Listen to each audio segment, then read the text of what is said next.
Inicialmente, vamos discutir a diferença entre mapas, cartas e planta. Os mapas é uma representação gráfica em uma superfície plana e em uma determinada escala de acidentes físicos da superfície da Terra de forma precisa e de acordo com um sistema de coordenadas. Em geral, ela serve para representar parte ou toda a superfície terrestre. Em geral, o mapa pode ou não ter caráter científico especializado, sendo construído em uma escala pequena.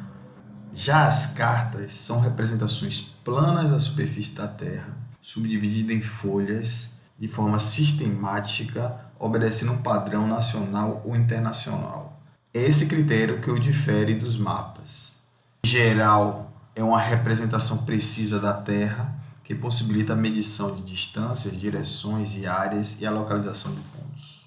No Brasil, as cartas é empregado como sinônimo de mapas em muitos casos. Já a planta é uma representação cartográfica em grande escala, destinada a fornecer informações muito detalhadas, onde se desconsidera a curvatura da Terra.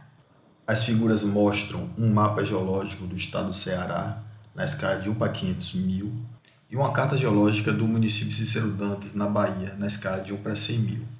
Em geral, aparentam ser muito semelhantes, mas a principal diferença entre essas duas representações é que a carta apresenta um sistema de articulação com outras folhas adjacentes, segundo a Carta Internacional do Mundo ao Milionésimo, na escala de 1 para 1 milhão, que padroniza as referências cartográficas. No caso da Carta Geológica de Cícero Dantas, ela apresenta um código, segundo essa Carta Internacional do Mundo ao Milionésimo, SC24ZAV. Já a planta, como representada na imagem, possui uma escala grande, 1 para 75, e é uma representação que desconsidera a curvatura da Terra. E, portanto, ela não apresenta um sistema de coordenadas e de articulação sistemática e padronizada como nas cartas. Em geral, uma carta topográfica representa um modelo em escala reduzida e interpretado do terreno, onde podem ser extraídas informações valiosas para aplicações diversas. A seguir, vamos comentar cada uma dessas aplicações. Nas cartas e nos mapas topográficos, o relevo é representado através de níveis e pontos cotados, como mostrado na figura, com suas altitudes referidas em relação ao nível do mar. A imagem apresenta 3 pontos com altitudes referidas de 835, 110 e 722 metros acima do nível do mar. Desses 3 pontos, definimos o que chamamos de ponto cotado, que corresponde à projeção ortogonal de um ponto no terreno na primeira imagem, no plano da carta na segunda representação, com a indicação de sua altitude. Na escolha são utilizados pontos notáveis do terreno, como topo de morro, fundo de vales, gargantas e pontos geodésicos. As curvas de nível são isolinhas de altitude, ou seja, linhas que representam todos os pontos do terreno que apresentam a mesma altitude. Na imagem está representado uma curva de nível como uma interseção de um plano de cota conhecida com a superfície do terreno. Quando tem-se a interseção de vários planos de cota conhecida em relação ao nível do mar com a superfície do terreno, tem-se um conjunto de curvas de níveis, cuja representação em mapa está mostrada abaixo, representando 2 morros, onde tem-se as maiores cotas e um vale central. De posse dessas curvas de nível, é possível construir um perfil topográfico, projetando as curvas de nível em suas cotas correspondentes e traçando à mão livre a curva resultante. Essa curva é conhecida como perfil topográfico.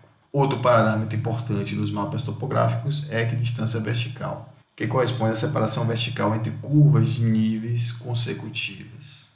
Em geral, a equidistância vertical das cartas topográficas está associada com a escala, onde escala de 1 para 250 mil, a equidistância normal é de 100 metros. Em escala de 1 para 100 mil, a equidistância é de 50. Já a escala de 1 para 50 mil, a equidistância é de 20. Percebam que, à medida que aumenta a escala, a equidistância diminui, tendo uma escala de 1 para 25 mil, 10 metros, e uma escala de 1 para 2 mil, uma equidistância de 2 metros. Quanto às características básicas das curvas de nível, no caso 1, temos uma encosta de inclinação uniforme. As curvas de nível resultante apresentarão um espaçamento constante. Já no caso 2, em encostas de inclinação variável, quanto maior a inclinação do terreno, em escarpas abruptas, as curvas de nível ficarão mais próximas umas das outras. E quanto menor a inclinação do terreno, as curvas de nível serão mais afastadas. Em geral, as curvas de nível são perpendiculares às linhas de maior declividade do terreno, onde a linha de maior declive é o caminho de escoamento da água, como mostrado na figura. Elas nunca se cruzam e se juntam com seus vizinhos, exceto as superfícies verticais, que são muito raros na natureza. As curvas de nível sempre se fecham dentro ou fora das bordas da carta ou da planta, como mostrado na representação. Elas formam um V apontando para a descida das encostas nas cristas e cumeadas, conhecidas como divisores de água, onde o escoamento superficial tende a radiar em torno do ponto de cota mais elevada, e um V apontando para a subida da encosta nos vales, córregos e ravinas, são chamados de recolhedores de água.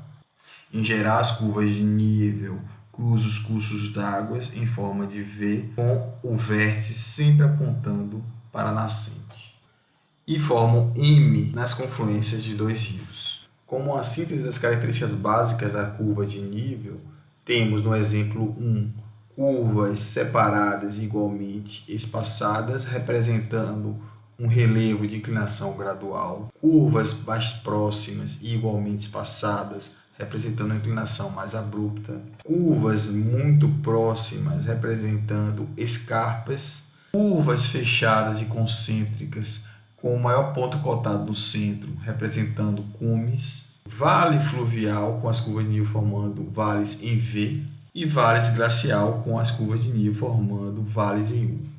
Nessa representação, como você interpretaria o mapa? Da análise do mapa, temos curvas em V apontando para a descida das cristas. Percebam que os maiores pontos cotados estão no topo dos morros e elas decrescem em relação aos vales. Representam cumes de morros e Vs apontando para a subida das encostas dos vales, representando drenagens, onde o vértice sempre aponta em direção às nascentes.